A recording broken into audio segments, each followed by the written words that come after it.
दरिया अब तेरी खैर नहीं बूंदों ने बगावत कर ली है, दरिया अब तेरी खैर नहीं बूंदों ने बगावत कर ली है, नादान न समझ बुजदिल इनको लहरों ने बगावत कर ली है, हम परवाने हैं मौत समा मरने का किसको खौफ, यहां रे एग्जाम तुझे झुकना होगा, मेरे स्टूडेंट्स ने कमर कस ली है। चलो करो सारे साथी अपने सभी दोस्तों को शेयर करके अपना चैनल सब्सक्राइब जरूर करें, आपका अपना चैनल है। हम तो करते हैं, सबसे पहले पॉइंट पे आते हैं, पेपर कैसा आएगा। मुझे कई बच्चे कहते हैं सर पेपर हार्ड आ गया तो क्या होगा।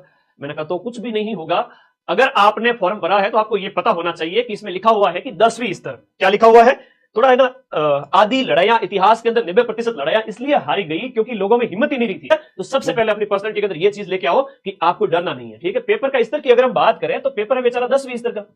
अब 10वीं स्तर के पेपर की अगर हम बात करें तो 10वीं स्तर में 120 में से सिर्फ और सिर्फ जो 20 से 25 क्वेश्चन में कहूं ये थोड़े से कठिन स्तर के आएंगे, सिर्फ 20-25 ये कठिन आएंगे।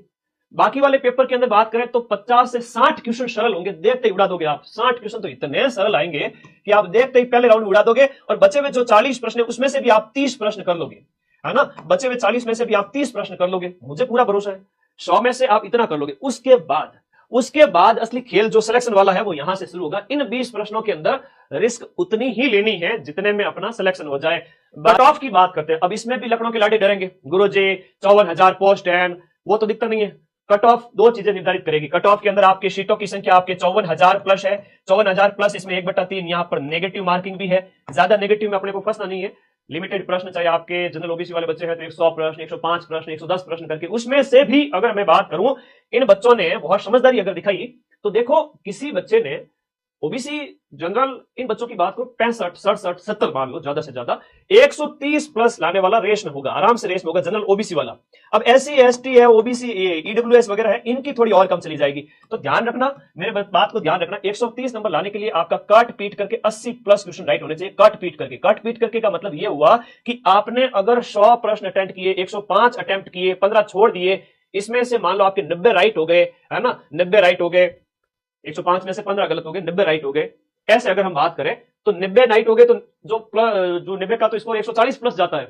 आप 1.66 से गुणा करके देखो, हर एक प्रश्न जो 1.66 का है आप 140 से भी ज्यादा नंबर ले आओगे, जो कि 75 लगभग आपका 70% से भी ज्यादा होता है, ठीक है। ये बात आप लोगों को याद रखनी है। तो इन 90 में से फिर वो नेगेटिव वाले 15 काट दो तो 8-10 नंबर कटेंगे, तो 140 में से फिर 133-35 तक नंबर आ जाएंगे। जिसने यहां पर जो है 105 एक अटेंड किए और उसके बाद भी उसके 15 गलत होने के बाद जो नंबर आ रहे हैं काट पीट करके, वो उसके आएंगे 80 प्लस के अंदर 135 के लमसम नंबर आ जाएंगे, तो वो सिलेक्शन ले लेगा। और डंके की चोट पे सिलेक्शन लेना, कहने की कोई बात ही नहीं है, आराम से सिलेक्शन होगा उसका।